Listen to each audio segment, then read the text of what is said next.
Hair transplantation தேவையா தேவையில்லை யாமல் நேச்சுரலாக நம்மளுடைய ஹேர் க்ரோத்து கொண்டு வர முடியும். அப்போ நேச்சுரல் ஹேர் க்ரோத்தை கொண்டு வரதுக்கு நம்ம என்னென்ன பண்ணணும் அப்படின்னா, அதே அக்குபஞ்சர் ட்ரீட்மெண்ட்டில் ஹேர் க்ரோத்திங் பாயிண்ட் அப்படின்னு காலில் இருக்கக்கூடிய முக்கியமான புள்ளிகள் இருக்குது.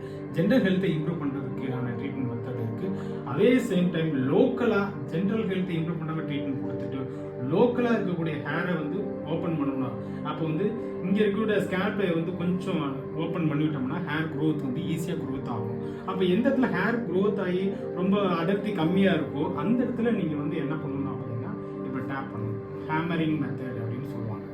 ஓகே, ஸோ இந்த நீடில் ஹேமரிங் இப்படி பண்ணோம் அப்படின்னா ஓகே நல்ல ஹோல் விழுந்துடும். ஸோ அந்த இடத்துல ஹேர் க்ரோத் ஆகி வரதுக்கான பாசிபிலிட்டி இருக்கும். பண்ணிங்க அப்படின்னா நியூ ஹேர் க்ரோத் ஃபார்மேஷன் வரதுக்கான பாசிபிலிட்டி இருக்குது.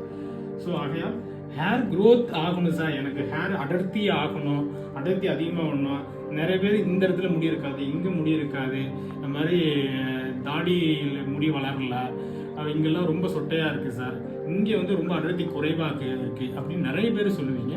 அவங்களுக்கெல்லாம் புதுசாக ஹேர் க்ரோத்து கொண்டு வரதுக்கான நம்மளோட ட்ரீட்மெண்ட் நிறைய வகையான ட்ரீட்மெண்ட் இருக்குது. நன்றி, வணக்கம்.